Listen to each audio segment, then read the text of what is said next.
रहमतुल्लाहि व बरकातुहू। जनाब उस्मान गनी साहब, कर्नाटका के मजलिस इत्तेहादुल मुस्लिमीन के सदर, जनरल सेक्रेटरी हमारे पठान साहब, बीजापुर ज़िले के मजलिस इत्तेहादुल मुस्लिमीन के सदर जनाब अल्लाह बख्श साहब, हैदराबाद से बहैसियत इंचार्ज बीजापुर बल्दी इलेक्शन के लिए जनाब कौसर मोहिउद्दीन साहब रुकन असम्बली कारवान, जनाब मुबीन साहब रुकन बल्दिया, जनाब सलीम साहब रुकन बल्दिया, जनाब नसीर साहब रुकन बल्दिया, शहनशीन पर तशरीफ फरमा मजलिस इत्तेहादुल मुस्लिमीन के तमाम मोअज़्ज़िज़ अराकीन, बुजुर्गान मिल्लत, आप जानते हैं कि बीजापुर में बल्दी इंतखाबात 28 तारीख को 28 अक्टूबर को पोलिंग का दिन है और मजलिस इत्तेहादुल मुस्लिमीन ने अपने 4 उम्मीदवारों को इस इलेक्शन में खड़ा किया है। जैसा कि वार्ड नंबर 24 से मोहतरमा रेशमी पटेल साहिबा, वार्ड नंबर 20 से मोहतरमा रुबीना, वार्ड नंबर 25 से मोहतरमा सुफिया वाटी साहिबा और वार्ड नंबर 28 से मोहतरमा रिजवाना कैसर इनामदार साहिबा। तो मेरी आप तमाम से ये अपील है, गुजारिश है कि 28 तारीख के दिन आप तमाम लोग मुत्तहिद होकर अपने अफराद ख़ानदान को अपने साथ ले जाकर, अपने दोस्तों को साथ ले जाकर पोलिंग बूथ को जाकर आप पतंग के निशान पर मजलिस के उम्मीदवारों के हक में अपना वोट देकर उनको कामयाब करें।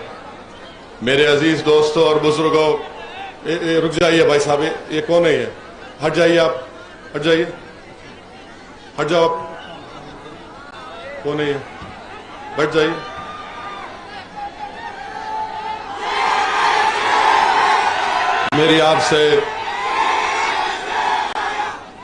मेरी आपसे यह भी अपील है कि जिस दिन पोलिंग है उस दिन जुमे का दिन है, तो एक मुबारक दिन है जुमे का दिन।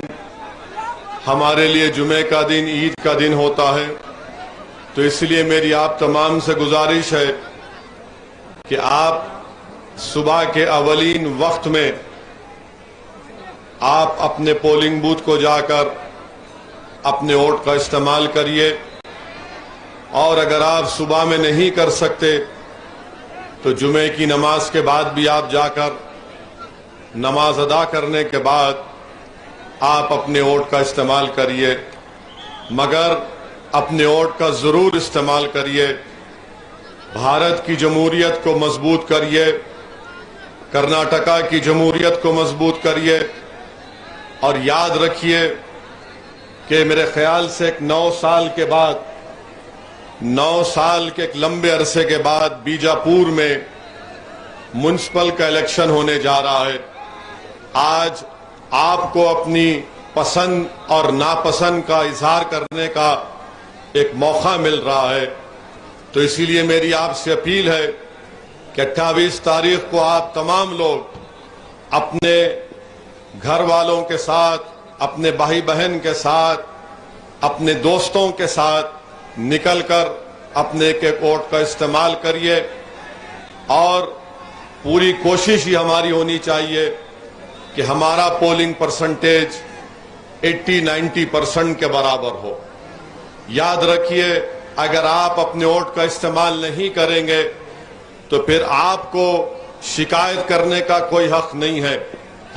अगर आप अपने पसंद से अपने वोट का इस्तेमाल करेंगे और आपके पसंद का उम्मीदवार जीतेगा तो वो आपकी तकालीफ को समझेगा और आपके वार्ड में डेवलपमेंट के काम करवाएगा। तो मेरी आपसे फिर से अपील है कि मजलिस के इन चारों उम्मीदवारों को आप पतंग के निशान पर अपना वोट देकर कामयाब करिए। याद रखिए, मजलिस की कामयाबी उसी वक्त मुमकिन है जब आप मुत्तहिदा तौर पर अपने वोट का इस्तेमाल करेंगे। अगर आप जरा सी भी कोताही करेंगे तो याद रखिए नुकसान आपका होगा, नुकसान बीजापुर की आवाम का, जनता का होगा। और आप यहां जानते हैं कि आपके पास कितने बड़े मसाइल हैं। मुझे ये लिस्ट दी गई है कि कर्नाटका हुकूमत ने एशियन डेवलपमेंट बैंक से कुछ 120 करोड़ रुपए बीजापुर की ड्रेनेज लाइन के लिए थे। नहीं मालूम वो पैसे किस पर खर्च हुए।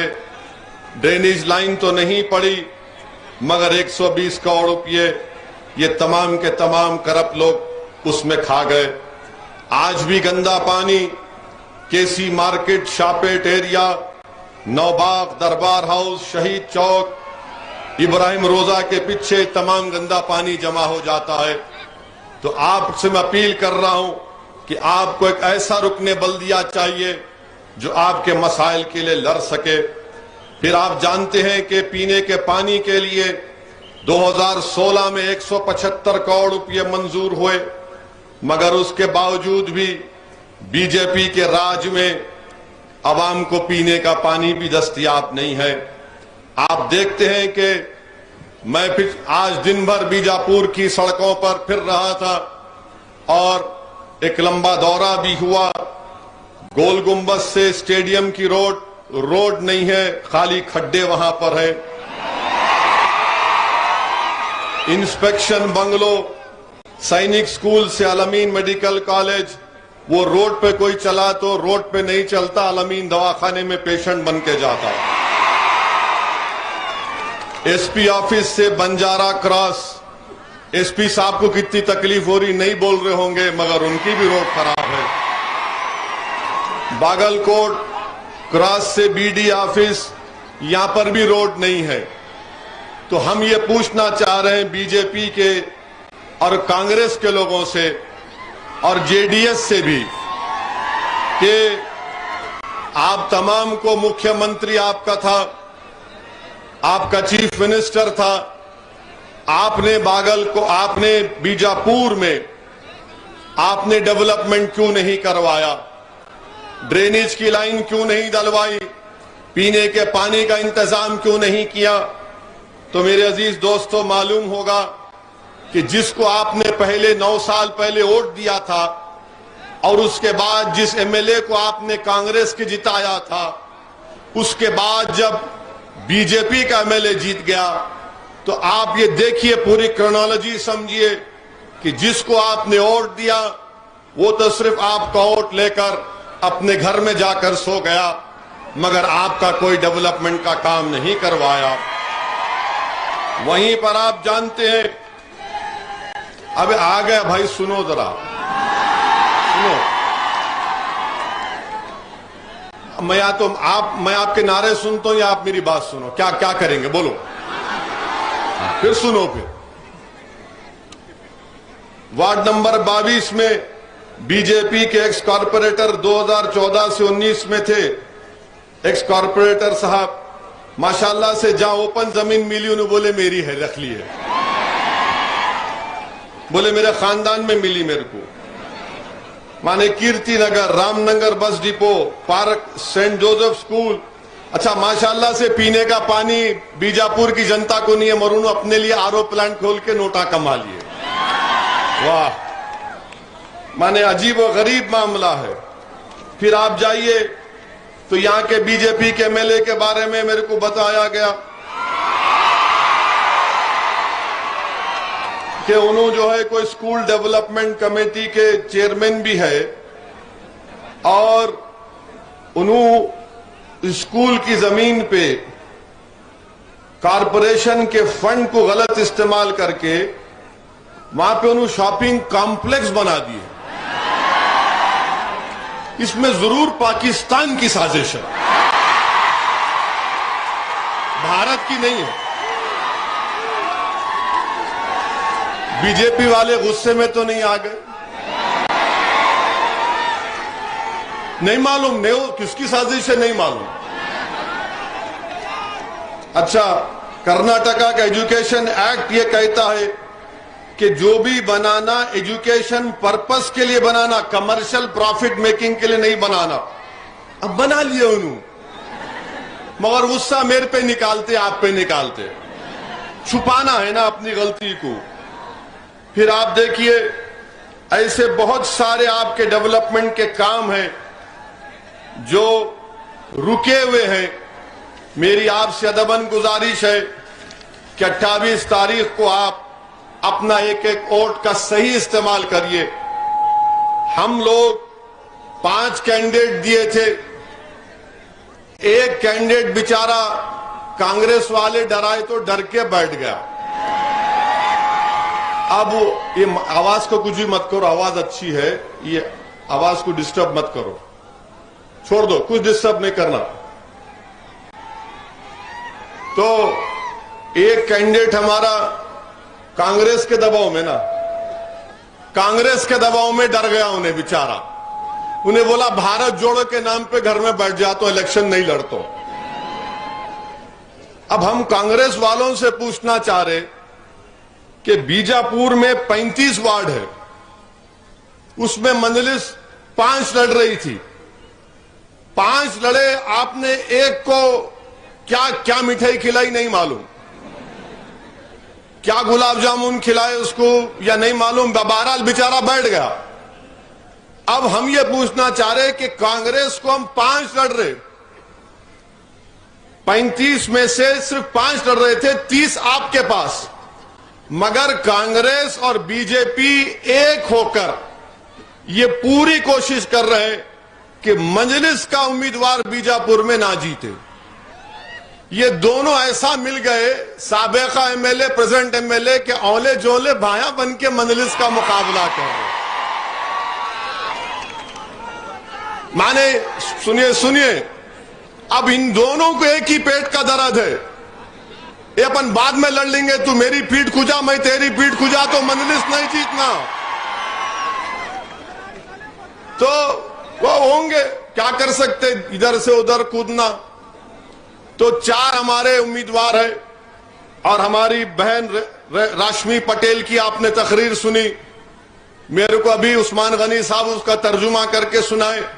मैं हमारी बहन को अभी शुक्रिया अदा किया कि उन्होंने बेहतरीन अपने जज्बात की तर्जुमानी की, और मुझे यकीन है कि ना सिर्फ रश्मि पटेल वार्ड नंबर 24 बल्कि 20, 25 और 28 से इंशाअल्लाह ताला आप लोग यहां से मजलिस के उम्मीदवार को कामयाब करेंगे। और याद रखिए, इलेक्शन T20 होता, टेस्ट मैच नहीं होता। पोलिंग 5 बजे तक है, 7 बजे तक, 5 बजे तक आपको बैटिंग करना है। सिंगल, डबल, चौवा, छक्के, कभी दूसरे को आप वाइट दला देना, उसको इतना प्रेशर मिलाना कि उन्हें नो बॉल डाल देना। समझ गए ना आप क्या क्या बोल रहा हूं मैं? मगर लड़ना नहीं, किससे भी लड़ने का नहीं है, ये जीतने का दिन है। और जीत उस वक्त होगी जब आप हिम्मत से, सब्र से, पूरी प्लानिंग से काम करेंगे।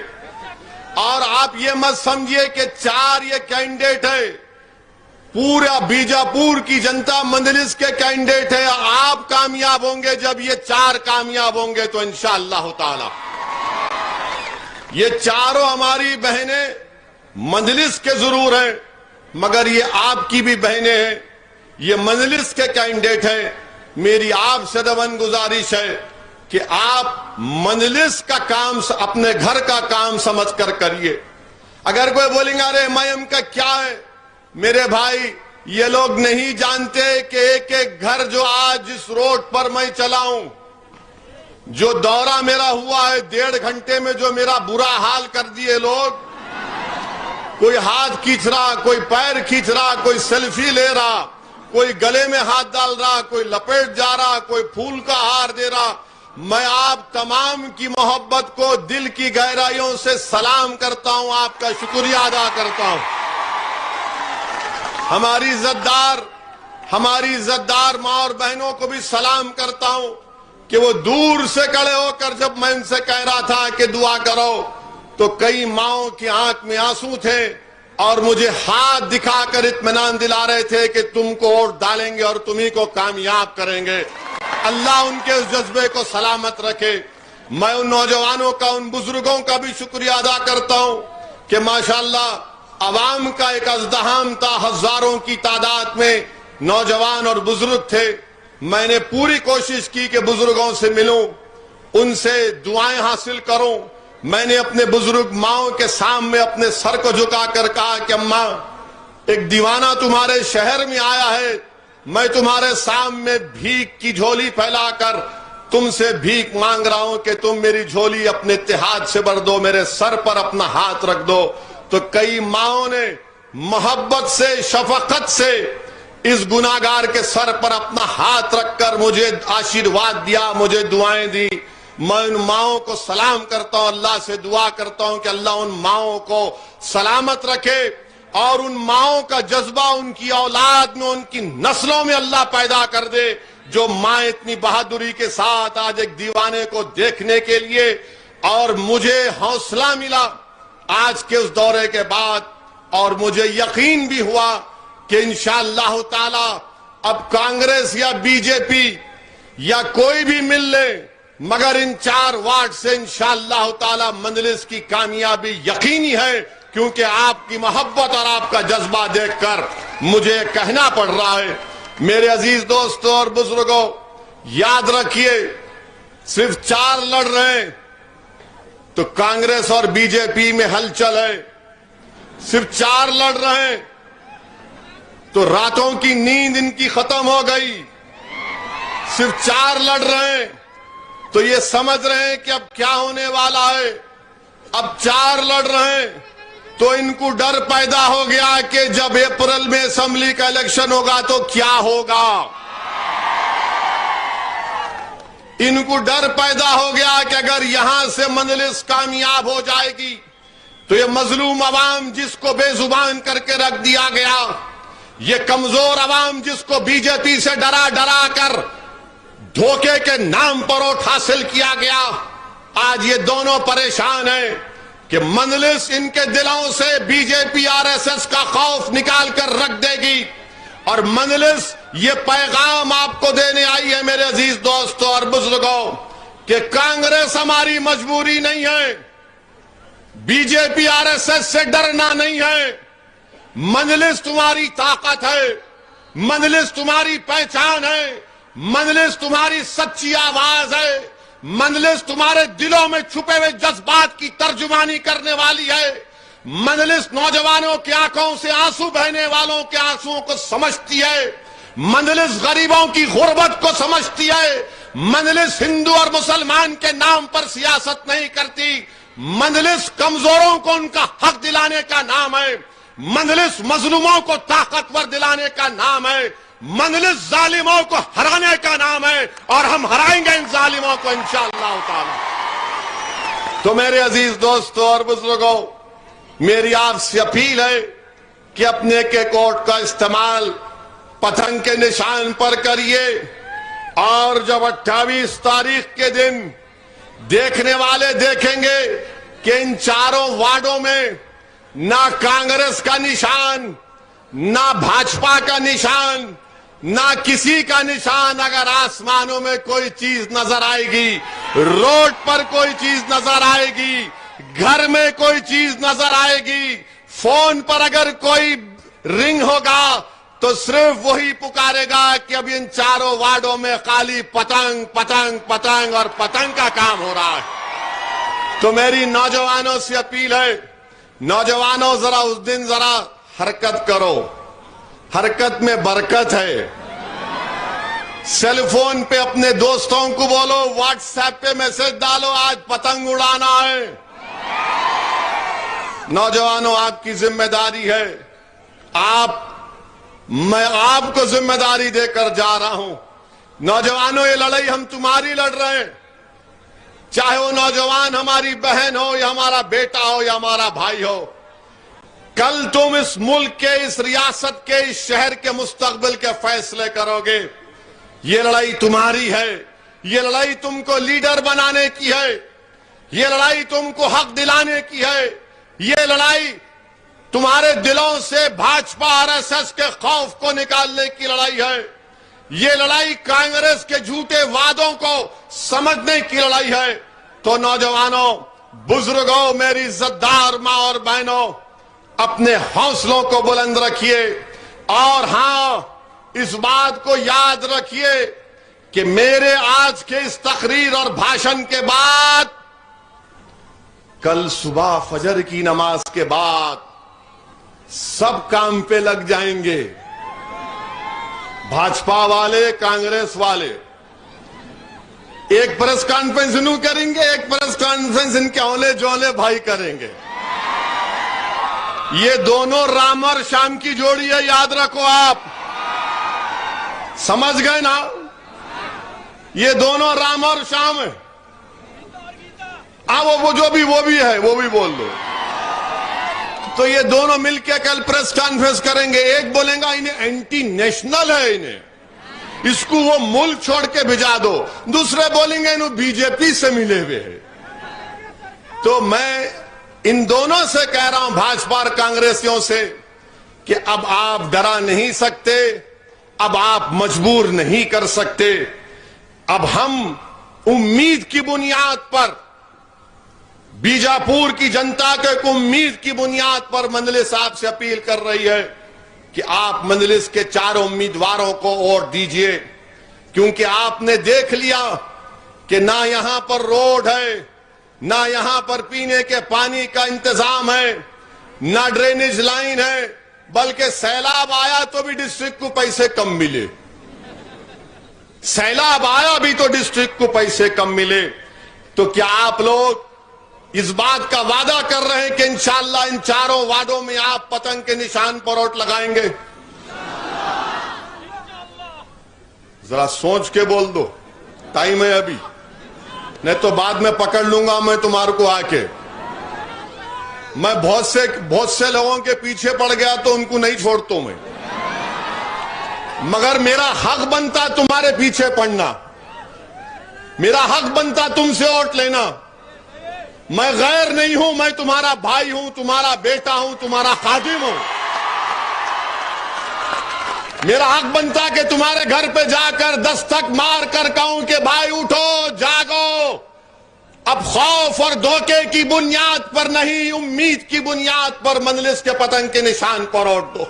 ये मेरा हक बनता तुम पे, और तुम्हारा भी हक बनता मुझसे कि तुम मेरा हाथ पकड़कर पूछ सकते, बताओ वैसी साहब क्या कर रहे हैं आप। आज इतना पैदल दौरा हुआ, नौजवान तो बीजापुर के रिकॉर्ड तोड़े बाबा तुम लोग। अरे जरा हाथ मिलाने तो बोलते ये ले लेंगे ना, अरे इधर हाथ मिलाने तो बोलते इधर एक ले लेंगे ना। इतने सेल्फियां ले, वो सेल्फी लेने वालों को मैं बोल रहा हूं कि तुम वोट डालना, काली फोटो लेके खुश नहीं हो जाना। एक तो नौजवान ऐसा आया कि हेयर कट माशाल्लाह जबरदस्त था उसका, ये पूरा साफ, खाली यहां बाला, अरे मेरा ले ले, बोले अरे ले ले बाबा, बोले ठहरो भाई, हेयर सेट, अरे मेरा हेयर ही नहीं है, बोले जो भी है सेट करके लूंगा। मैं उसका हाथ पकड़ के बोला ये सेट सही है, 28 को पूरी सेटिंग करा नहीं करा, वो बोला वो तो सेट ही है पूरा, मंजलिस को वोट देंगे। तो मेरे अजीज दोस्तों, बुजुर्गों, आपका बेहद शुक्रिया कि आपने इस बात का वादा किया कि इन चारों वार्डों से आप मंजलिस के हक में वोट इस्तेमाल करेंगे और हमारी ये बहनों को आप लोग कामयाब करेंगे, हमारे उम्मीदवारों को। और खास तौर से अपील कर रहे हैं कि कल से शुरू हो जाएंगे पूरे ये लोग, आपके महल्लों में आएंगे। अरे वो उसकी तकरीर पे नहीं जाना, उन्हें जज्बाती बातें करते, अरे तुम भी करो ना, तुमको तकरीर करने से कौन रोक रहा, बोलो तुम भी आके। नहीं हम नहीं बोल सकते, पार्टी की पॉलिसी है। अरे कई की पॉलिसी है तेरी पार्टी की, सच्चाई बोलो, हकीकत बोलो बीजापुर की के पीने का पानी नहीं है, ड्रेनेज लाइन नहीं है, बारिश हुई तो पूरे घरां डूब जाते। रोड नाम की चीज नहीं है, गारत का घड़ा है, भरता नहीं। पॉलिटिशियनों का यहाँ के खारे सो खारे, खारे सो खारे, और फिर हमको गाली देते। तो इनका कल से प्रेस कॉन्फ्रेंस शुरू हो जाएंगी, मुझे परवाह नहीं है। ये जितना मेरे को गाली देंगे, जितना मेरे को डराएंगे, जितना बोलेंगे, मैं रुकने वाला नहीं हूं। मैं पहले भी कहा हूं, आज भी कह रहा हूं, अल्लाह जब तक असदुद्दीन ओवैसी को जिंदा रखेगा, मैं नबी करीम सल्लल्लाहु अलैहि वसल्लम के सदक़े, अहले बैत के सदक़े, औलिया अल्लाह की दुआएं और अहले दिल की जो मेरे साथ निस्बत है, दुनिया का कोई मायका लाल मेरी जबान को नहीं रोक सकता। एक ही चीज मेरी जबान को रोक सकती है, वो मौत। ले लो जान, मैं खड़ा हुआ हूं तुम्हारे सामने। एक मर्तबा 6 गोलियां मारे दीवाना, 6 फीट से मारा, किधर मारा नहीं मालूम, मगर टाइम नहीं था, कुछ दिन टाइम नहीं था मेरा। जब टाइम आएगा मैं जाने तैयार हूं। जाना है सबको, कौन रुकेगा इस दुनिया में? जो भी आया सबको जाना है, मैं भी जाऊंगा, मगर जब तक जिंदा रहूंगा तुम तमाम जालिमों के लिए दर्द सर बनूंगा इंशाअल्लाह ताला।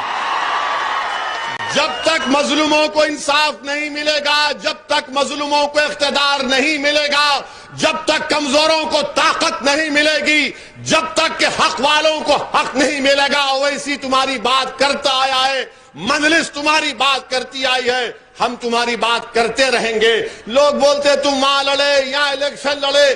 अरे दीवाने, लड़ने वालों को याद रखते, दुनिया लड़ने वालों को याद रखती, दुनिया बुज़दिलों को, गुलामों को याद नहीं रखती। जब तारीख लिखी जाएंगी 100 साल के बाद, तो बीजापुर का आज का नौजवान बच्चा जब वो बूढ़ा हो जाएगा तो बोलेगा, हाँ मैं जवान था, एक लड़ने वाला आया था, हम लड़ना शुरू किए, उसके बाद बीजापुर की तारीख हमने अच्छाई के लिए बदल दी, और उस अच्छाई के लिए आपको बदलने के लिए मजलिस के हक में अपने वोट का इस्तेमाल करना पड़ेगा। मेरे अजीज दोस्तों और बुजुर्गों, मेरे को कई लोग मैसेजेस करे कि यहां के बीजेपी के एमएलए के बारे में बोलो।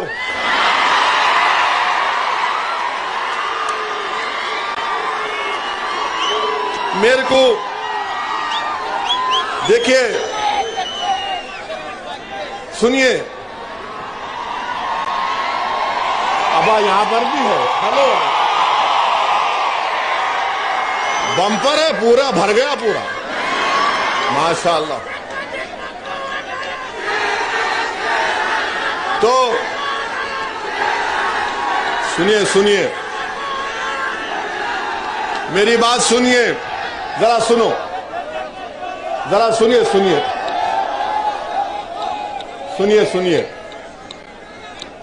देखिए, हम सबके बारे में बोलते हैं, हम पहले मोदी साहब से शुरू करके आएंगे।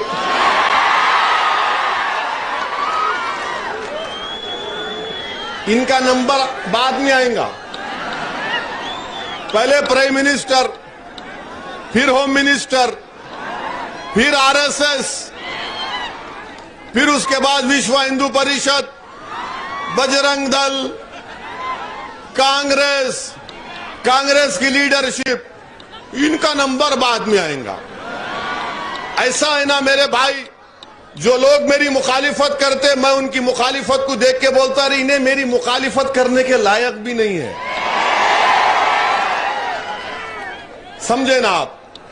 तो प्राइम मिनिस्टर के बारे में, कल प्राइम मिनिस्टर जो है दिवाली मनाए लद्दाख में जाके।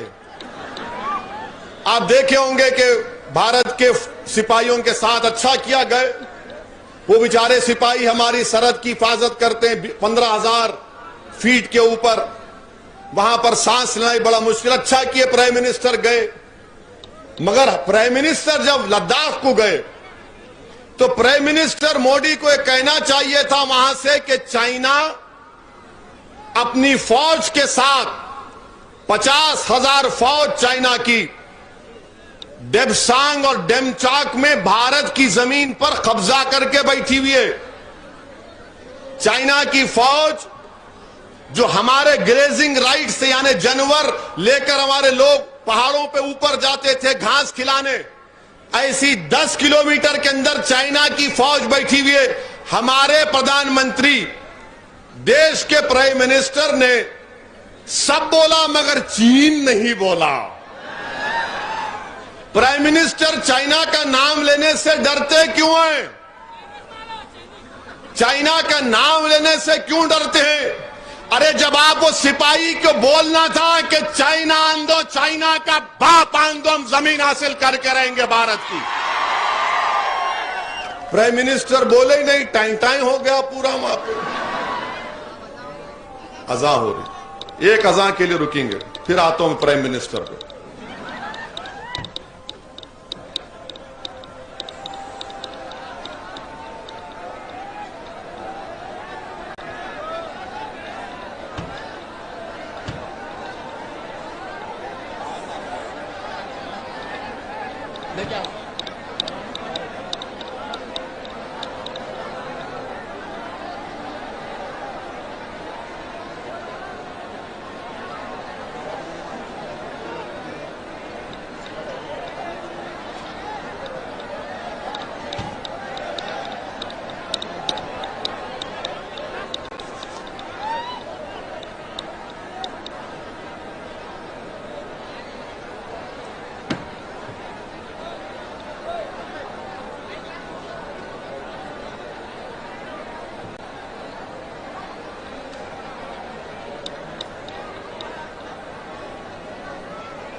तो मैं आपसे अर्ज कर रहा था भारत के हमारे वजीर आजम के बारे में। अब नौजवान जो है, अच्छा यहां पे मैं एक सवाल करूंगा, आप उसका जवाब हाथ उठा के देना। यहां पर कितने नौजवानों को नौकरी चाहिए?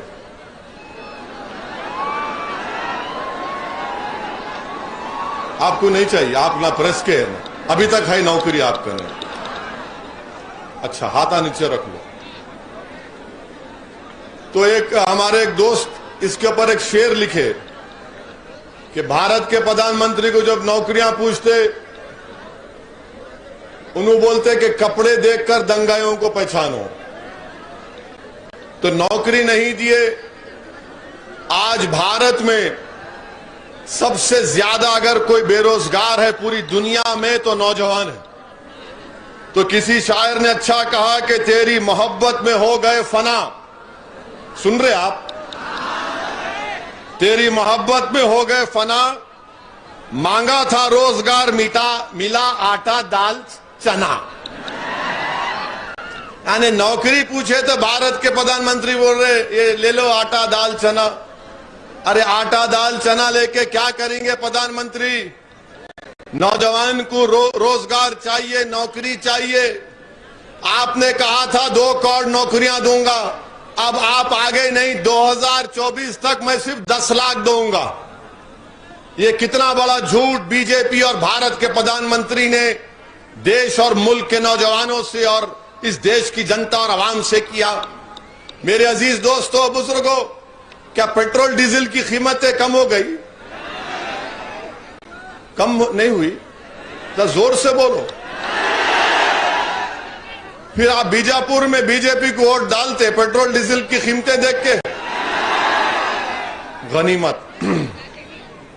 तो अब आप बताइए कि आपको मालूम रोज भारत में कितने लोग भूखे सोते? भूखे कितने लोग सोते भारत में मालूम आपको? ये मैं नहीं कह रहा हूं, सुप्रीम कोर्ट में मोदी ने लिख कर दिया, भारत में 20 करोड़ लोग रोज भूखे सोते हैं। और आप सोचो उस गरीब पर क्या गुजरती होगी। 20 करोड़ लोग भूखे सोते हैं, सुप्रीम कोर्ट में दिया उन्होंने। आप बताइए, उसके बावजूद भी बीजेपी, आरएसएस, हिंदू मुस्लिम, अरे भूख का कोई मजहब नहीं होता, गरीब का कोई रिलीजन नहीं होता। खाना तो नहीं खिला सके मगर लड़ा जरूर सकते हो, लड़ा रहे एक दूसरे को पूरे मुल्क में आप लोग। मेरे अजीज दोस्तों और बुजुर्गों, अब आप आ जाइए होम मिनिस्टर साहिब पर। अमित शाह उनका नाम है। तो आज एक अंग्रेजी अखबार है, आप जाकर देख सकते हैं, टेलीग्राफ इंडिया है, उसके बारे में न्यूज आई कि राजस्थान में जो बॉर्डर का इलाका है पाकिस्तान से, वहां पर जहां कहीं भी मुसलमानों के गांव है वहां पर अमित शाह साहब सर्वे कराएंगे, डेमोग्राफी और पॉपुलेशन जानेंगे। उस रिपोर्ट, टेलीग्राफ की रिपोर्ट में इंटेलिजेंस ब्यूरो के रिटायर्ड जॉइंट डायरेक्टर बोल रहे हैं कि गलत है काम ये। जिन बॉर्डर इलाकों पे गैर मुसलमानों की आबादी है वहां पर सर्वे क्यों नहीं कराएंगे आप? सबका सर्वे कराओ ना आप। आखिर क्यों ये पैगाम दे रहे हैं कि जो मुसलमान राजस्थान के बॉर्डर पर रहता है वो भारत का वफादार नहीं है? किस बुनियाद पर आप हमको रुस्वा कर रहे हैं? किस बुनियाद पर आप हमारी वफादारियों पर शक कर रहे हैं? अमित शाह और बीजेपी वाले बताओ कि राजस्थान में जो गांव है बॉर्डर से लगे हुए, मैं गया हूं उन गांव में मैं गया हूं, और एक गांव में गया था मैं, तो वहां पर उन मुसलमानों ने मुझे रात में 10 बजे बुलाया और इसरार किया कि आओ असदुद्दीन ओवैसी। मैं गया एक गांव में, मुसलमानों के गांव था, तो वहां पर उन्होंने मुझे कहा कि आपको एक फूल चढ़ाना है। मैंने कहा कहां पर फूल चढ़ाना है? बोले आप चलो गांव में आओ। रात के 9 बज रहे थे, करीब 200-300 लोग थे। मुझे ले जाकर वहां पर उन्होंने वो फूल रखा। मैं किसकी थी वो रीत रखने की जगह? वो उस हमारे बहादुर सिपाही की जगह थी जो पाकिस्तान से कश्मीर में टेररिस्ट आए थे, उनसे मुकाबला करते हुए शहीद हो गया। और आज आप उनका सर्वे कराएंगे बीजेपी वालों, जो अपनी जानों को कुर्बान करते हैं भारत के लिए। आप बताइए, फिर बीजेपी बोलती सबका साथ, सबका विकास, सबका विश्वास। ये सब बातें लंबी लंबी छोड़ते हैं बैठ के खाली। अब आप बताइए क्या हो रहा है ये? माने आप उन जगहों का सर्वे, सबका कराओ ना सर्वे, जितने बॉर्डर के इलाके, चाहे राजस्थान हो, गुजरात हो, जम्मू का हो हिस्सा हो, कश्मीर का हिस्सा हो, अरुणाचल प्रदेश का हो, सब जगह कराओ आप, बिहार का इलाका हो, सबका कराइए, मगर नहीं खाली राजस्थान के उन जगहों पे जहां पर मुसलमान रहते हैं। इतनी नफरत क्यों है? आप होते कौन है हमारी वफादारी पर शक करने वाले? सुनो बीजेपी वालों, आरएसएस वालों, मुल्क के जब 2 टुकड़े हुए, वो मुसलमान राजस्थान का पाकिस्तान को नहीं गया, तिरंगा लहराता है 15 अगस्त को और 26 जनवरी को।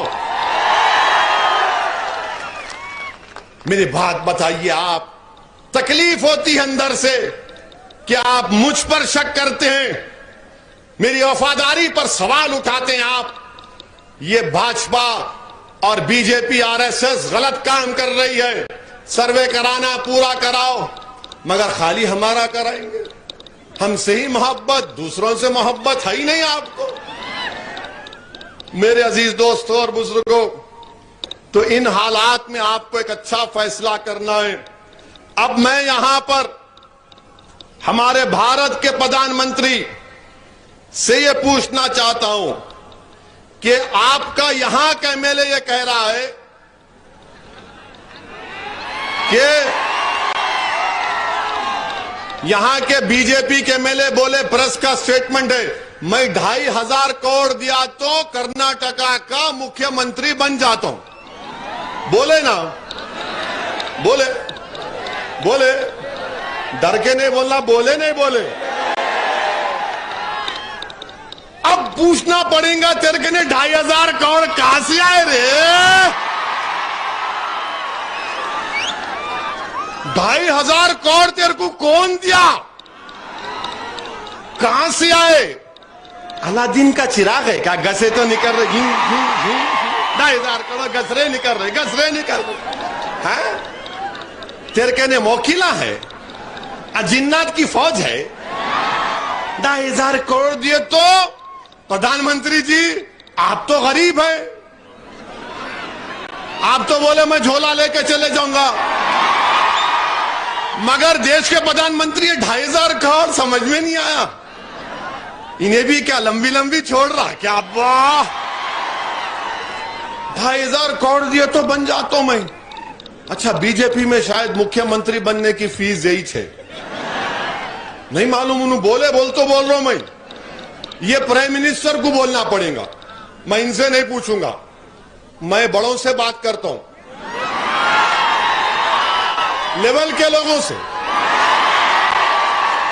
उनको बोलना पड़ेगा 2,500 करोड़ कैसा है भाई। अब ये बेचारे पुलिस वाले जो काम करते हैं उनको क्या 1 लाख, 1.5 लाख, 80,000, उनको सोचेंगे अम्मा पोस्टिंग का क्या होता कि अब अब 2,500 करोड़ मामूली बात है, मगर कुछ नहीं तो शायद प्राइम मिनिस्टर को मालूम भी होगा। अच्छा, हम प्राइम मिनिस्टर से दूसरा सवाल कर रहे, आपका एमएलए ये बोला कि हलाल गोश्त के वो लेके धर्म परिवर्तन करते, बोले ना, बोले ना, बोले नहीं बोले? हाँ, या मैं झूठ बोल रहा हूं? अब आप ये बोलो, आपको मालूम हम जो भारत से गोश्त एक्सपोर्ट करते, 70 कंट्रीज को हम गोश्त एक्सपोर्ट करते, कितने 70 ममालिक को गोश्त हमारा जाता, ममालिक को एक्सपोर्ट करते। उसमें कौन से मुस्लिम ममालिक हैं? मलेशिया, इजिप्ट, मिस्र, इंडोनेशिया, इराक, सऊदी अरेबिया भी है रे, यूएई। अच्छा, आपको मालूम कि हमारा जो इंडियन बफलो जाता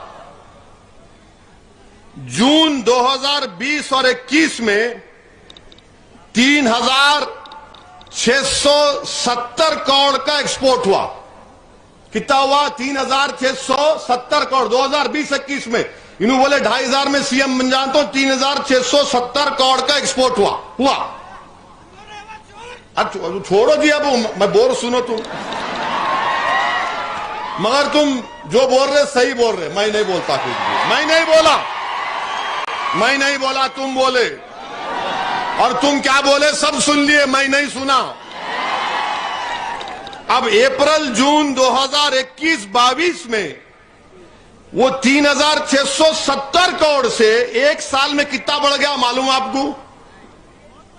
7,543 करोड़, 7,540 पे 3 करोड़। अब इन्हों क्या बोल रहे? हलाल पे थूकते, धर्म परिवर्तन करते। बंद कर दो ना, ये बंद कर दो। कौन बोल रहा ले जाओ एक्सपोर्ट करो? सऊदी अरब के बादशाह पूछेंगे, मोदी जी बोलेंगे मित्रों मैं भी जा रहा हूं, बोलेंगे नहीं, बोलेंगे क्या बोलेंगे नहीं मालूम। यूएई पूछेगा, मलेशिया पूछेगा, इराक पूछेगा, 70 कंट्रीज पूछेंगे, आप बोलो बंद करो। तुम धोखा दे रहे, बीजापुर की जनता को लड़ा रहे, हिंदू मुसलमान की नफरत पैदा कर रहे। भारत को डॉलर मिल रहे, भारत को पैसा मिल रहा, भारत मजबूत हो रहा, मगर इन्हों यहां झूठ बोल रहे। या तो हम ही गोश्त खाते, खाने को खाना नहीं है मुसलमानों को, दलितों को, हमारे गोश्त के पीछे पड़े हुए। तो कितना बढ़ गया? एक साल में 110% बढ़ गया। 3670 करोड़ से 7540 पे 3 करोड़। अच्छा, आपको मालूम कौन सी बड़ी बड़ी कंपनियां हैं? ये कंपनी है अलाना कंपनी है। कितना एक्सपोर्ट करती उन्होंने? 2028 करोड़ का गोश्त एक्सपोर्ट करते। अलाना का मालिक कौन है? असउद्दीन ओवैसी है? नहीं है। एक अलहम्द फूड है, 400 करोड़ का एक्सपोर्ट करे। मीशा एक्सपोर्ट 300 करोड़ और एचएमए एग्रो 290 करोड़। अरे ये पूरे गोश्त खा रहे थे, हमारे पीछे कहीं को पड़े रहे तुम लोग। तुम न खाओ, कोई मजबूर नहीं कर रहा, मगर नहीं ये हलाल। अच्छा, ये कौन है रे भाई? अच्छा, आपको मालूम बंबई में सबसे ज्यादा एक्सपोर्ट बंबई से होता है, 39.9%। अब आपकी सरकार है, बंद कर दो मुंबई में, बंद करो, बंद कर। नहीं करेंगे। बंबई में आपकी सरकार है ना, मुंबई में आप लाके बिठाए ना शिंदे को, उसको बोला बंद कर देगा उन्हें। 39% एक्सपोर्ट बंबई से होता, उसके बाद अलीगढ़, गाजियाबाद, आगरा, वहां भी बंद कर दो। आपके योगी है वहां पर, बोल दो बाबा को, बाबा क्लोज। तो मालूम क्या हुआ? अब आप एक बात समझो।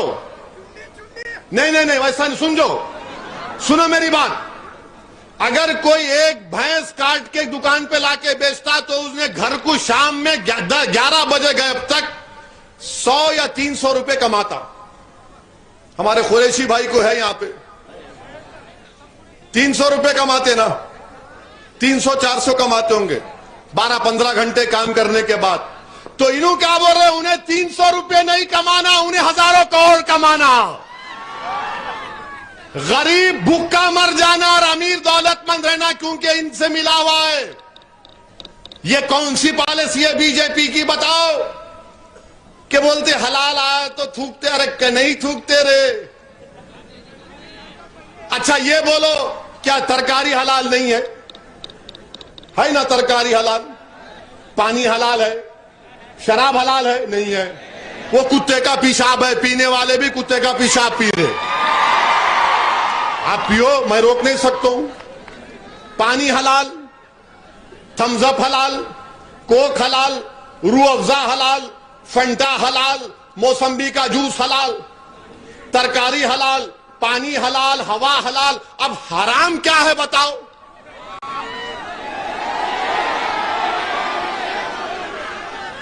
तो मालूम हुआ कि गोश्त खाना इन्होंने बोल रहे बंद कर देना, क्योंकि गरीब भूखा मर जाना और ये पूरे एक्सपोर्टर्स जिंदा रहना।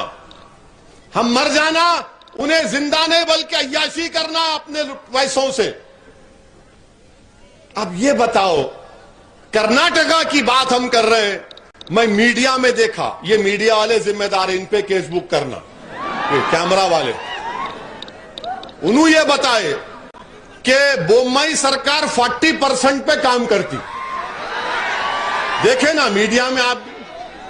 देखे नहीं देखे? 40% पे डर रहे कहीं को जी? हमको कुछ मिला ही नहीं, 1% भी नहीं मिला हमारे को, उनको ही मिल रहा सब। अंदर बैठ के खम्माम में पूरे नंगे बोलते ना, वैसा हाल है। 40%। तो करप्शन लेना हलाल है या हराम है? बीजेपी वालों बता दो हमको। अब आप, करप्शन हलाल है या हराम है? 40% आप ले रहे। हमारा बेचारा एक गोश्त की दुकान पे 14 घंटे काम करता, कट बेचता, बेचारा उसके पीछे पड़ गया। अब आप ये बताइए। और फिर अब आप और एक बात, इन्हों बोल रहे कि नहीं, हाँ इन्हों और एक बात बोले, भाई मोदी जी से पूछना चाह रहा हूं मोदी जी, क्या बीजापुर पाकिस्तान है? तो आपसे नहीं है, उनसे, दिल्ली के बादशाह से पूछ रहा हूं। इन्हों बोले Bijapur is almost like Pakistan है। ये भारत का अटूट हिस्सा है बाबू, और सुबह कयामत तक रहेगा।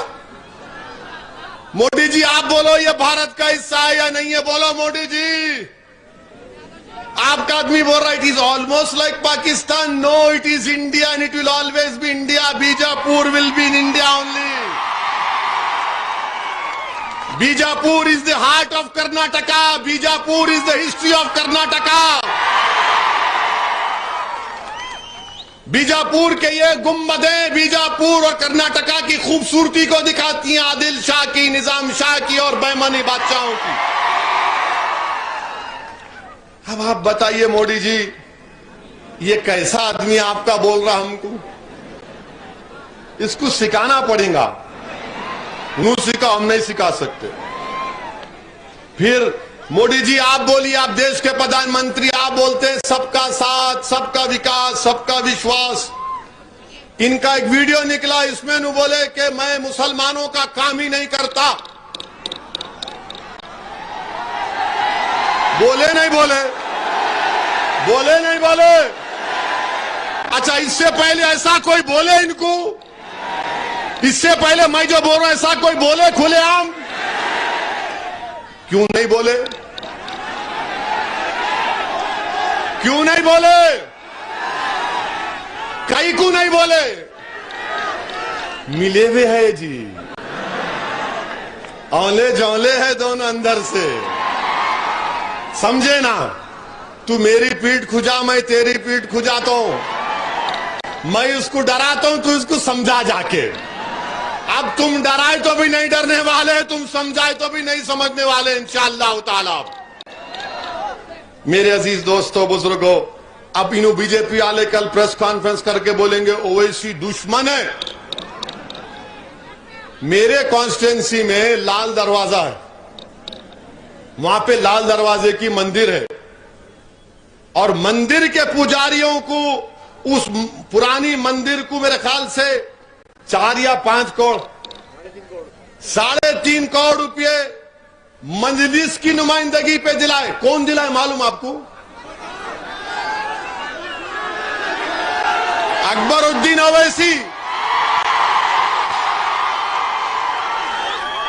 अकबरुद्दीन ओवैसी जाके चीफ मिनिस्टर को बोले, चीफ मिनिस्टर साहब ये मंदिर को पैसे दो। तो हमारा चीफ मिनिस्टर, हाँ, बोले यस, हमारा झगड़ा नहीं है इनसे, दो आप। हमारा झगड़ा आरएसएस, बीजेपी और कांग्रेस से सियासी झगड़ा है। 3.5 करोड़ रुपए दिए।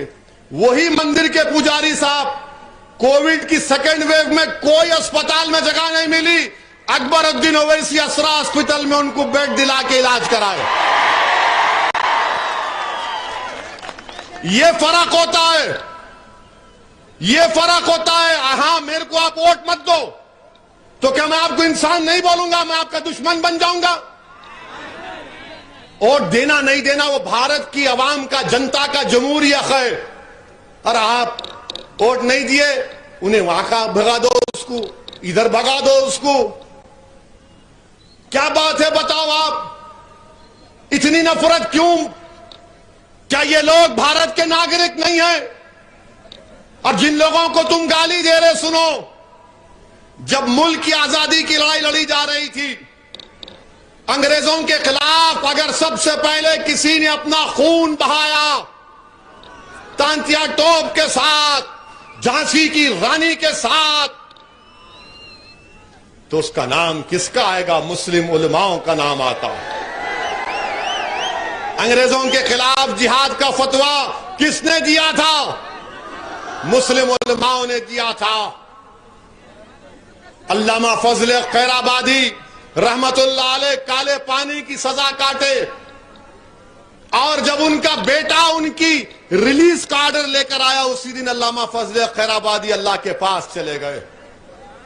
हैदराबाद के मौलवी अलाउद्दीन, मक्का मस्जिद के इमाम, जुम्मे की नमाज के बाद जनता को लेके निकले। हैदराबाद के सुल्तान बाजार में अंग्रेजों की रेजिडेंसी थी। कहा कि अब अंग्रेजों से मुकाबला होगा। मौलवी अलाउद्दीन को सबसे पहले ले जाकर काला पानी में डाल दिया गया। हमने इस मुल्क की आजादी के लिए सब कुछ किया, मगर आज 75 साल का अमृत उत्सव मना रहे हैं और हमारे इलाकों का, आप मुस्लिम इलाकों का बॉर्डर में आप सर्वे करा रहे हैं। भारत के प्रधानमंत्री ये कौन सा अमृत उत्सव का मना रहे हैं, आप बताइए। आखिर कब तक हमको शक की निगाहों से देखा जाएगा? ये गलत है। इस मुल्क की तारीख में जितना खून मुस्लिम अकलियत और दीगर अपनाए वतन के साथ सबने मिलकर खून बहाया, सुभाष चंद्र बोस के साथ कौन थे? ये जय हिंद का नारा कौन दिए? बोलो, ये जय हिंद का नारा कौन दिए? क्या आरएसएस ने दिया? एक मुसलमान सिपाही थे जो नेताजी सुभाष चंद्र बोस के साथ थे, हैदराबाद के थे, जर्मनी में पढ़ रहे थे। नेताजी से मिले तो बोले मैं आपका दीवाना हो गया। जर्मनी से सबमरीन में जब नेताजी एशिया गए तो साथ थे। जय हिंद का नारा भी तो हमने दिया। अच्छा, ये तिरंगे का आखिरी डिजाइन किसने मुकम्मल किया? एक हैदराबाद की खातून थी जिसने तिरंगे के फाइनल डिजाइन को उस वक्त की हुकूमत ने अप्रूव किया।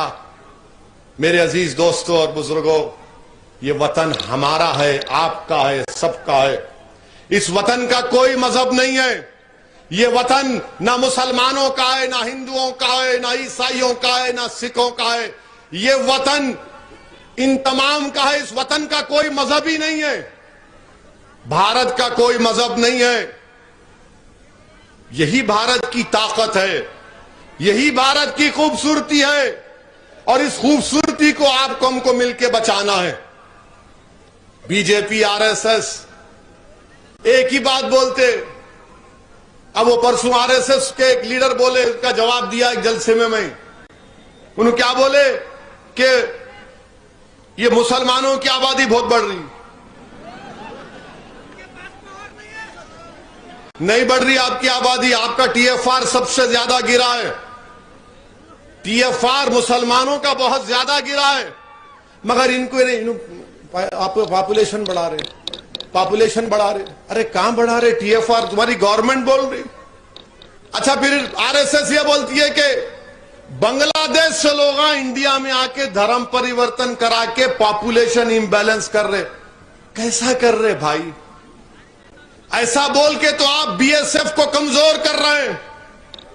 वो बीएसएफ के लोग जो धूप छांव सर्दी में खड़े होकर सरहद की हिफाजत करते, आप उनको क्या बोल रहे हैं? क्या पैगाम दे रहे हैं उनको? आप बांग्लादेश से आ रहे। अच्छा, आप आ रहे तो आप जाके पकड़ लो, बीएसएफ को हटा देंगे। आप आरएसएस का डंडा लेके खड़े हो जाओ, खाकी पैंट, व्हाइट शर्ट, टंग टंग, रोक दो आप। मगर नहीं, आप बोल रहे उन्होंने आके, अरे कहां कर रहे? मगर मकसद क्या है? नफरत पैदा करो, हमारे हिंदू भाइयों को डराओ मुसलमानों से। मगर मुझे यकीन है कि भारत में आज भी एक बहुत बड़ी तादाद में हमारे हिंदू भाई रहते हैं जो इस मुल्क को इस नजरिए से देखते हैं कि इस मुल्क का कोई मजहब नहीं है। मैं ऐसे कई हमारे हिंदू दोस्तों को जानता हूं जो अपने मजहब पर फख्र से चलते हैं और कहते हैं कि भारत का कोई मजहब नहीं है। मेरे अजीज दोस्तों और बुजुर्गों, मेरी आपसे भी शिकायत है, जब CAA NRC का एहतजाज हुआ, आपने हिस्सा लिया? आपने लिया? जुलूस निकाले बीजापुर में? खूब निकाले। कितने निकाले? खूब निकाले। कहां है? इधर आओ मां, तुम इधर आओ, यहाँ आओ, ठहरो जरा, तुम यहाँ आओ। क्या बोलते हैं इनको? क्या बोलते हैं इनको? इनको एनआरसी खाला बोलते, इनको एनआरसी खाला बोलते। अब आपसे शिकायत क्या है? हम पूरे भारत में जुलूस निकाले, पूरे हर जगह पे पुरअमन प्रोटेस्ट हुआ, उसके बाद आप खामोश हो गए, उसके बाद ठंडे पड़ गए। मैं बता क्यों रहा हूं आपको, शुरू में तकरीर में बोला कि आपको एक सियासी ताकत बनना है। कोई भी पॉलिटिकल पार्टी रोज प्रोटेस्ट नहीं कर सकती, कोई भी सियासी जमात ऑर्गेनाइज रोज एहतजाज नहीं कर सकती, पुलिस भी नहीं देती परमिशन आपको। मगर वो एहतजाज, हमको उस एहतजाज को एक सियासी ताकत में तब्दील करना था, जो हम नहीं कर सके। हम निकले हजारों की तादाद में, शाहीन बाग बनाया हमने, भारत के कोने कोने गलियों में, गांव में एहतजाज हुआ, no CAA, no NRC, no NPR। मगर उसके बाद हमने सियासी ताकत में कहां तब्दील किया? पॉलिटिकल एजुकेशन की जरूरत है। याद रखो, सिर्फ एहतजाज करने से कुछ नहीं होता, एहतजाज को सियासी ताकत के हासिल करने का जरिया बनाना पड़ेगा। वो हमने नहीं किया। अब एक बहन खड़ी भी है, आपको इनको कामयाब करना है। मैं इसलिए कह रहा हूं कि भारत की पार्लियामेंट में मैं इम्तियाज जलील साहब बैठे हुए थे और इम्तियाज जलील साहब ने मुझसे कहा, असद भाई आपकी तकरीर आएंगी, क्या करने वाले आप? मैंने कहा, इम्तियाज जलील साहब बैठो, अभी देखो। हम उनको बिठाए, पूरी तकरीर मैं किया और आखिर में मैंने भाजपा के 300 MPs के सामने, कांग्रेस के कितने चिट्टे हैं कि नहीं मालूम, 40 है, 40 है शायद, हाँ 12, तो उनके सामने मैंने कहा कि महात्मा गांधी ने, जब उस वक्त तक महात्मा का खिताब नहीं मिला था, गांधी ने उस वक्त के व्हाइट साउथ अफ्रीका में, वहां पर गांधी ने उसके कानून के कहकर फाड़ दिया था कि यह कानून नाइंसाफी पर बना हुआ है। आज असदुद्दीन ओवैसी गांधी की तारीख को दोहराते और पार्लियामेंट में मैंने उसको काला कानून कहकर फाड़ दिया। मगर मेरे अजीज दोस्तों और बुजुर्गों, आप तो एहतजाज किए, मेरी बात समझो, मेरी बात अपने दिमागों में डालो और सोचो कि एहतजाज तो हम तो किए, मगर सियासी ताकत क्या हासिल की? हम हजारों की तादाद में निकल कर आए, सब लोग भूख हड़ताल बैठे, एहतजाज किए, मगर उसका नतीजा क्या निकला? आपको पॉलिटिकल फायदा नहीं हुआ, आपको पॉलिटिकल फायदा नहीं हुआ, दूसरों को हो गया पॉलिटिकल फायदा। यानी हम वो दखनी एक कहावत है ना कि क्या बोलते हैं, मामू की दुकान पे नाना की दुकान पे, क्या मामू की दुकान पे नाना की फातिया। यानी हम लड़ रहे, आप फायदा उठा रहे। तो इसीलिए आपसे अपील कर रहा हूं कि आप एक सियासी ताकत बनिए, अपने नुमाइंदों को कामयाब करिए, ये चारों कॉरपोरेटर्स को आप वोट डालिए, लीडरशिप बनाइए। याद रखो, तुम असदुद्दीन ओवैसी से गिर गिर कर हाथ मिला रहे थे, फोटो ले रहे थे। एक दिन असदुद्दीन ओवैसी मरेगा, जब तुम क्या करोगे? क्या करोगे तुम? जब तुम रोते बैठोगे, अरे एक था हमारा लड़ने वाला, उन्हें भी चले गया। नहीं, मेरे जिंदगी का मकसद और मेरी जमात का पैगाम यह है, अगर एक मरेगा जो सब मरेगा, तो 1000 उसकी जगह लेंगे इंशाअल्लाह ताला। तुम मुझसे ज्यादा काबिल बनो, तुम मुझसे ज्यादा ताकतवर बनो, तुम मुझसे ज्यादा बोलने की सलाहियत पैदा करो और अल्लाह तुमको मुझसे ज्यादा नेक और काबिल बनाए, ताकि एक आदमी के तुम मोहताज नहीं रहना। तुमको हजारों लोगों की जरूरत है। मजलूमों की लड़ाई एक आदमी नहीं लड़ सकता, मजलूमों की लड़ाई के लिए हजारों को खड़ा होना पड़ेगा। यही भारत की जमहूरियत की खूबसूरती है। जमहूरियत में लड़ाई लड़ना एक नहीं बल्कि हजारों को लड़ना पड़ेगा। और आप इंशाअल्लाह ताला जब पोलिंग का दिन होगा 28 तारीख, तो आपकी लड़ाई है, ये जमहूरियत को जिंदा रखने की लड़ाई है। ये दौलतमंदों को दिखाने की लड़ाई है कि तुम्हारी दौलत पर हम ईमान का, जमीर का सौदा नहीं करेंगे। हम जालिमों के डराने से ये नहीं, डर और खौफ का शिकार नहीं हो जाएंगे। हम कांग्रेस जैसी झूठी जमात के दिल फरेब बातों में आकर अपने वोट का नुकसान नहीं करेंगे। इसीलिए मेरी आपसे अपील है कि मुत्तहिदा तौर पर अपने वोट का इस्तेमाल करिए। कांग्रेस पार्टी ये कर्नाटक इनके कितने एमएलए चले गए बीजेपी में? कितने गए? हाँ, कितने गए? जोर से बोलो, डर रहे? जोर से बोलो। मैं गुलाब जामुन खिलाया उनको या तुम खिलाए? क्यों गए? उनको मोदी की चाय पसंद आ गई, उनको मोदी की शक्कर वाली चाय पसंद आ गई, उनको मोदी की मलाईदार चाय पसंद आ गई। तो बोले मलई वहां पर है, शक्कर वहां पर है, हम वहीं पे जाके मजे लेंगे। अब हम इलेक्शन लड़ने आए तो शुरू हो गए ये दीवाने मेरे। अरे इतनी मोहब्बत मेरे से क्यों करते भाई आप? अब तो मेरी दाढ़ी भी वाइट होना शुरू हो गई, बट मैं जवान हूं अभी भी। शेर के दाढ़ी वाइट हो गई तो क्या उसकी मुच्छों को हाथ लगा सकते? नहीं लगा सकते ना। और मैं कोई कलर नहीं करता हूं क्योंकि मैं खुद कलरफुल हूं। अब इसका गलत मतलब नहीं निकालना तुम, मगर आपसे बताना ये चाह रहा हूं कि कांग्रेस डरा डरा कर वोट हासिल करती। उन्होंने बीजेपी आ जाती, वोट दो। मोदी को रोकना है, वोट दो। आरएसएस को रोकना है, अच्छा दिए ना, मगर आपके एमएलए क्यों भाग गए? तो बोले नहीं, वो लोग बिक गए। हाँ क्या है? हाँ क्या है ये? बस एमएलए बोला 200। क्या बोले उन्होंने? हाँ क्या बोले?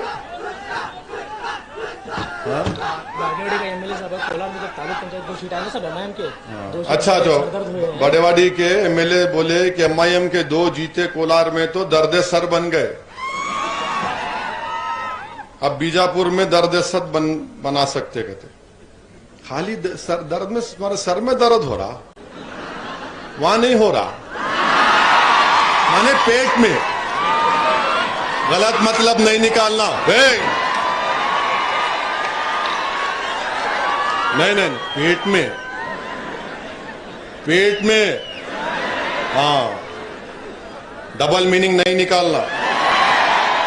पहले मेरे पे केस बुक हुआ, मैं खुद परेशान हूं, कैसा परमिशन मिला बीजापुर में। इतने मर्तबा रोके, मेरे को आने नहीं दे रहे। अरे इतना, अरे कितने, 5 मर्तबा रोके, 8 मर्तबा। ऐसा लग रहा था कि मेरा ससुराल यहां पे नहीं आना है। क्या है भाई, पूरे भारत का एमपी हूं मैं कश्मीर से लेकर कन्याकुमारी कहीं भी जा सकता हूं, मगर खैर आया हूं। आखिरी मर्तबा नहीं आया बीजापुर, बार बार आऊंगा इंशाअल्लाह ताला, बार बार आऊंगा। मैं आपकी मोहब्बत का शुक्रगुजार हूं। मैं आपकी इस दीवान की मोहब्बत का कैसे शुक्रिया अदा करूं, मेरे पास अल्फाज नहीं है, मगर सिर्फ अपील कर रहा हूं मेरे भाइयों बहनों, मेरी इज्जतदार मां और बहनों, बुजुर्गों, ये चारों को जिता दो मेरे भाई, ये चारों को जिता दो। चारों को जिता देंगे ना आप? चारों को जिता देंगे ना आप? तो दर्द सर भी होगा और जिस्म में भी दर्द होगा उसके बाद। तो बहरहाल अब आखिर में ये सरजमीन चांद बीबी की भी है ना? चांद बीबी यहां से बैठ के, उनका मायका था अहमदनगर, ससुराल ये था। उन्होंने मुगल बादशाह अकबर के नाक में दम कर दिए थे, उन्होंने कर दिए थे। तो मैं सलाम करता हूं बीजापुर की हमारी बेटियों को जो हिजाब पहन के दिल्ली के बादशाह के लिए दर्द सर बन गए। मैं सलाम करता हूं कर्नाटका की उन बच्चियों को जो हिजाब पहनकर तालीम हासिल करना चाहती हैं। और सुनो मेरे अजीज दोस्तों और बुजुर्गों, सिर्फ 2 वाकयात जहन में अचानक आ गए, ये बोलकर अपनी बात खत्म कर दूंगा। कि जब रसूल अल्लाह सल्लल्लाहु अलैहि वसल्लम ने सुलह हुदैबिया के वक्त हजरत उस्मान गनी जुल्नूरैन रज़ी अल्लाह तआला अन्हु को मक्के को भिजाया कि जाकर खुरैश के लोगों से मज़ाकिरात करो, बातचीत करो, तो वो अपने एक रिश्तेदार के घर में जुल्नूरैन ठहरे थे। तो उन्होंने हजरत उस्मान जुल्नूरैन से कहा कि हजरत उस्मान, ये जो आपके कपड़े हैं ना, आप टखने के ऊपर आपका कपड़ा है, और खुरैश के लोग जो जिनके कपड़े टखने के ऊपर रहते उनको हिकारत से देखते, तो आप जरा ऊंचा कपड़ा पहनो ताकि आके आपका कपड़ा जमीन को लगता हुआ जाए। तो हजरत उस्मान जुल्नूरैन ने क्या कहा? ने कहा कि कभी नहीं करूंगा मैं ये, क्योंकि मेरे आका मोहम्मद सल्लल्लाहु अलैहि वसल्लम ने मुझे बता दिया कि टखने के ऊपर रखना है, इसी में कामयाबी है। मैं मोहम्मद सल्लल्लाहु अलैहि वसल्लम की सुन्नत को छोड़ने तैयार नहीं हूं, मैं नहीं छोड़ूंगा इसको, मैं नहीं छोड़ूंगा इसको। फिर मज़ाकरात हुए, तारीख में आ गया जो तारीख हुदैबिया के सुलह हुआ। फिर उसका एक और दूसरा वाकया, साहब रसूल हजरत हुदैफा यमानी, अल्लाह माफ करे हजरत हुदैफा नाम था, उनको रसूल अल्लाह सल्लल्लाहु अलैहि वसल्लम खसरा के बादशाह के महल में भिजाए, बातचीत करो। जब बातचीत कर रहे थे तो खाना खा रहे थे, तो खाना खाते क्या हुआ, जब निवाला ले रहे थे तो उसमें तो थोड़ा खाना जमीन पे गिर गया। तो हजरत हुदैफा ने हाथ से उसको उंगलियों से उठाया तो उनके बाजू एक आदमियों ऐसा उंगली मारा। बोले ऐसा मत करो, वो लोग हिकारत से देखते से नीचे खाना उठा के खाया। तो बोले खबरदार, ये सुन्नत है मेरे नबी सल्लल्लाहु अलैहि वसल्लम की। नीचे गिरा हुआ खाना अगर अच्छा है, साफ जगह पे गिरा हुआ है, आप उठा के खा सकते हो। उन्होंने खा लिया, ये सुन्नत है, ये तो फर्ज है प्यारे, ये कहां छोड़ते, ये फर्ज है। और जो पहनती है मैं उनको सलाम करता हूं, जो नहीं पहनती मैं उनको सलाम करता हूं, क्योंकि आप किसी को मजबूर नहीं कर सकते। ये आर्टिकल 14 और 19 का मामला है, हम पढ़ना चाह रहे हैं। मैं सलाम करता हूं उन तमाम बच्चियों को जो तालीम हासिल कर रहे, चाहे किसी मजहब के हो, वो तालीम हासिल कर रहे हैं। क्योंकि हमारे मुल्क में महिलाओं पर, खवातीन पर बहुत जुल्म होता है, बिला लिहाज मजहब मिल्लत कह रहा हूं। आज ही एक वीडियो किसी ने मुझे भिजाया, उत्तर प्रदेश में 12 साल की बच्ची का किसी जालिमों ने रेप कर दिया। वो बच्ची जमीन पर पड़ी हुई है, वो हाथ उठा कर कह रही है मेरे को उठाओ। तुम आपको मालूम, वो बदमाश गंदे लोग तो उसका रेप किए और लोग उसके अतराफ में उसका वीडियो निकाल दे। क्या हो गया इंसानियत को मेरे भाई, क्या हो गया इस देश में इंसानियत को? अरे वो बेटी तुम्हारी बेटी हो सकती ना, वो बेटी तुम्हारे भाई की बेटी हो सकती। तुम्हारा काम तो था कि कपड़ा लाकर उसको रखते, मजमे को भगाते, उसको उठाकर उस बच्ची को अस्पताल लेकर जाते। ये आज का वाकया। तो जो भी बच्ची पढ़ रही है, मैं उनके मां बाप को सलाम करता हूं। खूब पढ़ाओ बच्चियों को, ताकतवर बनाओ। भारत को अगर सुपर पावर बनना है तो हमारी बेटियों को खूब पढ़ना पड़ेगा, काबिल बनना पड़ेगा। और जो बेटी अपने मजहब पर चलना चाहती है, उस पर लाखों सलाम। अल्लाह तुम्हारे आजम और हौसले को जिंदा रखे। जब मैं उस बच्ची को देखा जिसने मोटरसाइकिल रखकर बेबाक तरीके से नारा लगाया, तो मेरे हाथ के रोंगटे खड़े हो गए। मैं बोला बॉस, इस बच्ची ने तो हिम्मत और हौसला दिखा दिया हमको। तो मेरे अजीज दोस्तों और बुजुर्गों, आपसे अपील है, आप आए आज के जलसे में, आपका बेहद शुक्रिया। मैं एडमिनिस्ट्रेशन का भी शुक्रिया अदा करता हूं कि आप लोगों ने हमको परमिशन दी, और हमारे पुलिस वालों को भी ज्यादा तकलीफ हुई होंगी जो आपकी मोहब्बत की वजह से। उन्होंने भी परेशान थे, ये कौन पॉलिटिकल लीडर है, सब जने गिर रहे इसके ऊपर। तो खैर, मैं आपकी मोहब्बत का शुक्रगुजार हूं और यकीन जानिए। क्या बोले?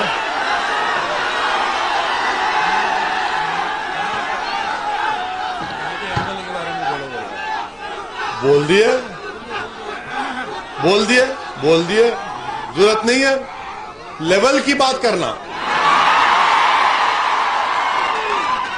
तुम्हारा लेवल ऊंचा है प्यारे, तुम ऐसा बात करना। तुम तो हमेशा आंख में आंख डालना, नीचे नहीं देखना। तुम्हारा लेवल आंख में आंख डालने का है। बहुत पुकारने दो, अपने क्या करना है? आप क्या डर गए पुकारने वालों से? बस है, खत्म। कोई कुछ फर्क नहीं पड़ता, कुछ फर्क नहीं पड़ता। इंशाअल्लाह ताला आप सिर्फ हिम्मत और हौसले को बुलंद रखो। और मैं आपको बता रहा हूं, याद रखो, तारीख गवाह है मक्के की। हज़रत बिलाल को मारा गया, पीटा गया, दिन भर उनके जिस्म पर गरम गरम पत्थर रेत रख दिया जाता था, मगर अल्लाह ने ऐसी इज्जत दी कि काबतुल्लाह पे खड़े होकर अज़ान दिए थे हज़रत बिलाल। तो तुम डरो मत। डरना है तो सिर्फ अपने रब से डरो, किसी से मत डरो। अपने अल्लाह से रिश्ते को मजबूत करो, हिम्मत और हौसले को बुलंद रखो। और तुम्हारे अतराफ में जो चोरा है ना, उनको पहचानो तुम पहले। अब हमारी तकरीर होने के बाद कल से शुरू हो जाते हैं नू, इसको क्या बोलते दखनी जबान में, धूप छांव के लड्डू है ये। अरे खतरनाक बात बोल दी है उन रात में, आपको नहीं मालूम। अब आप सुन रहे, आप तो मेरी बात सुन लिए। मैं किसी मजहब के खिलाफ बोला? मैं सिर्फ प्रधानमंत्री को बोला, अमित शाह को बोला, आरएसएस के बारे में बोला, कांग्रेस के बारे में बोला, बीजापुर के रोडों के बारे में बोला कि एसपी साहब की रोड तक खराब है, मेडिकल कॉलेज की रोड खराब है, ड्रेनेज लाइन नहीं है। मगर कल से शुरू हो जाएंगे धूप छांव के लड्डू। अरे मियां, इन्हों तो आग लगा देने वाले थे। हम इन अवचारे क्या बोलते हैं, हम इनके लोगों को समझाए, अरे असद साहब को मत बुलाओ। फिर हम आ गए तो बोले जरा उनको बोलो, जरा ये बीजापुर है, हैदराबाद नहीं है। अरे हैदराबाद भी बीजापुर में कोई फर्क नहीं है, हैदराबाद भी है, बीजापुर भी है, पूरा भारत का हिस्सा है, पूरा भारत का हिस्सा है। अल्हम्दुलिल्लाह भारत में जमहूरियत है और हमको अपनी बात बोलने का हक हासिल है और हमको अपनी पसंद के उम्मीदवार को वोट डालने का हक हासिल है। तो सिर्फ 4 वार्डों के लिए आपसे अपील कर रहा हूं, 4 में कामयाब करो। आप एक सिलसिला शुरू करो। यहां पर मंजलिस की तारीख अगर आप देखेंगे तो 1960 में मंजलिस ने पहले हैदराबाद में बल्दिया इलेक्शन लड़ा। पहला बल्दिया इलेक्शन मंजलिस कामयाब हुई थी। 17 मंजलिस के अराकीन बल्दिया आए थे, उसमें से 4 हमारे हिंदू भाई थे। मगर आज भी हमको गाली देते, आज भी हमको गाली देते। खैर बहरहाल मेरे अजीज दोस्तों, बुजुर्गों, मैं आपसे फिर से अपील कर रहा हूं कि 28 तारीख को क्या करेंगे आप? ऐसा डाल के देखी पूरा एक के बाद एक 4 वार्डों में करेंगे, नहीं करेंगे? जरा एक्शन करके दिखाओ। मैं करासो भी ये पूरे, बस पूरे साफ आपके 4 हमारी बहना जीत के आएंगे और फिर मैं दोबारा आऊंगा। और हुआ तो पुलिस इजाजत दी तो अकबर को साथ लेके आऊंगा। मैं बैठूंगा, अकबर बोलेंगे। तो 28 तारीख को पतंग को वोट देंगे मेरे भाई, पतंग के निशान पर वोट देंगे। तो मेरे साथ नारा लगाइए, मजलिस पार्टी जिंदाबाद, मजलिस पार्टी जिंदाबाद, मजलिस पार्टी जिंदाबाद, भारत जिंदाबाद, भारत जिंदाबाद।